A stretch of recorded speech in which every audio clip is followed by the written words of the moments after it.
Hey everyone, it's Ben here from Vancouver Gadgets, and we're here with the Samsung Galaxy Note 8 Samsung Galaxy tablet.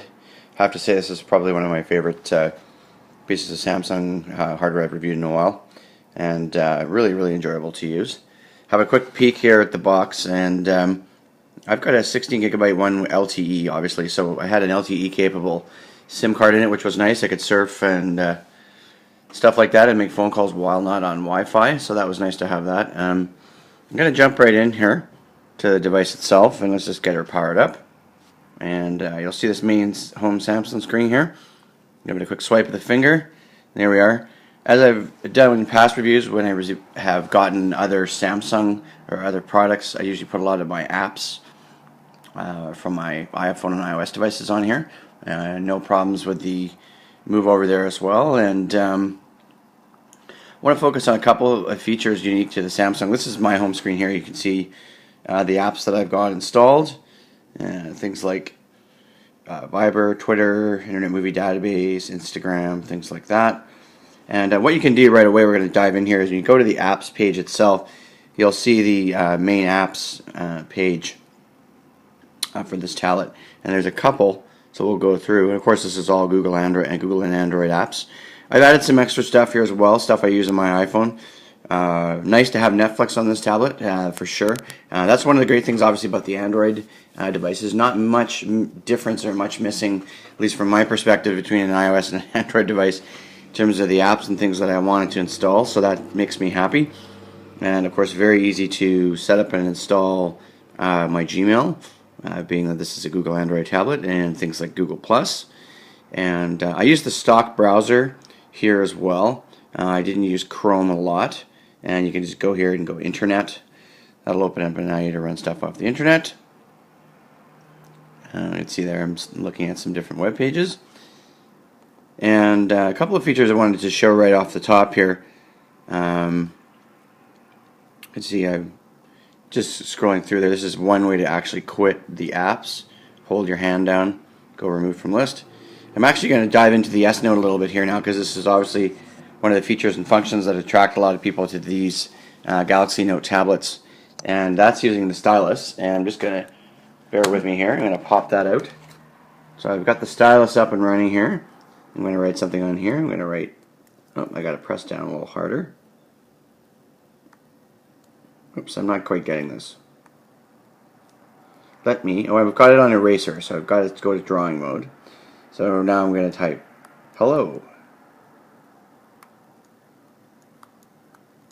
There I am. I've typed hello with the stylus and a big exclamation mark. Now if I want to erase it, I go over here and click erase, and there it goes. Or I can also hit clear all as well. So there's a little demo of the stylus and the notes. I didn't use the stylus on the Samsung Galaxy tablet here a lot. I'm not a big stylus user, but I found it very easy to use the stylus when I did use it. And there's lots of different abilities and functionalities and things you can do when you engage and start using the stylus. And obviously you can still scroll around the tablet as you need with the pen. I'll go into my Gmail here, and I enjoy the touchscreen. I'm not a big user of a stylus, but that doesn't always matter. And obviously I want to give you guys everything that I can with this tablet, including uses of stylus. Now, as the stylus, as you can sort of see from the corner here, just slides back in very nicely.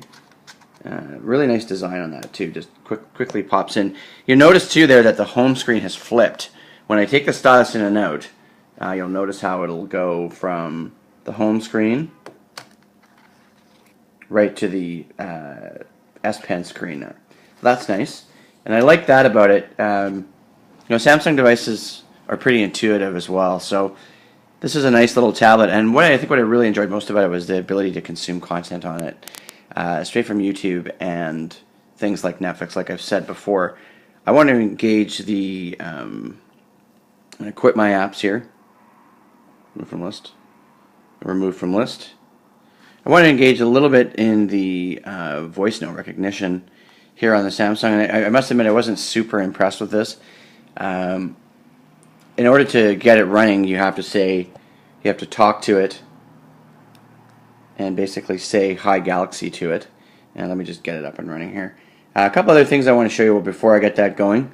Your settings panel, and it looks very much the same as any of the other Samsung devices. So I've got it on my home Wi-Fi, and I can look at data usage. You can see my data usage there. You can see how it's gone up between the 4th and 11th. I was actually on holiday with no Wi-Fi access, no iPhone, no nothing. So obviously used the Lte Network, and it was very quick. I was in a different part of British Columbia, and no problems accessing the Lte Network. So quite fast. This is a Rogers LTE capable SIM card as well. So you can see my data usage. You can see as I go through.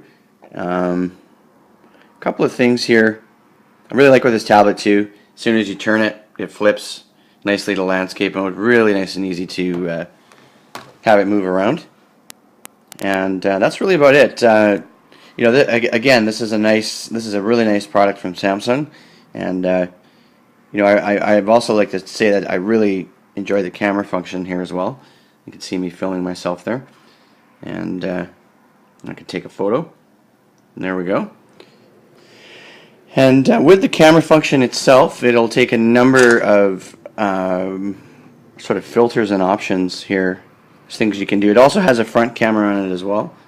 You can see that I'm moving back and forth between the front camera and the home camera there. Shoots video. Shoots video very effectively, and I've got some Vancouver Gadgets videos on here that I'll probably upload to our YouTube channel. But I do think I don't know if the camera is quite as strong as the iPhone camera or the iPad mini camera, and that's its obvious, you know, most immediate competitor here for the Galaxy Note 8 is the iPad, and I believe the specs are the Note is probably a couple of inches bigger. I believe it's 7.9 versus 8 for the iPad mini at 7.9, the Galaxy Note 8 at 8.0. So definitely worth looking into, and you can see I'm just going to go through my calendar here. I set up Flipboard as well, and I use Flipboard. Obviously, this is another feature of Samsung devices for news, and I customized it a little bit. Obviously, being in Canada and wanting to read certain things, so I've set it up to get cover stories and info from CBC and the Globe and Mail, and I also run the Globe and Mail app on this tablet. So something to be aware of. I do like a lot of things about this tablet. I think it's really effective, and you know, honestly, that having that ability for LTE capability and cell phone capability is an added bonus. I know a lot of folks would probably have a Galaxy Note 4 and something like the Note 8. I don't personally see the need to have a phone and a tablet, but you know, there's also definite advantages to having that. So one thing we're going to do here before we go, I'm going to try and get this tablet to show me its voice operability.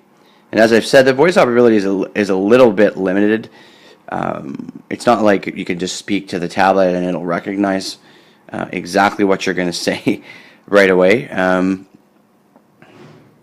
But on the whole, I think it's a step forward when you have abilities to interact with the tablet. I asked it to do basic functions like start internet, and it had a tough time recognizing that.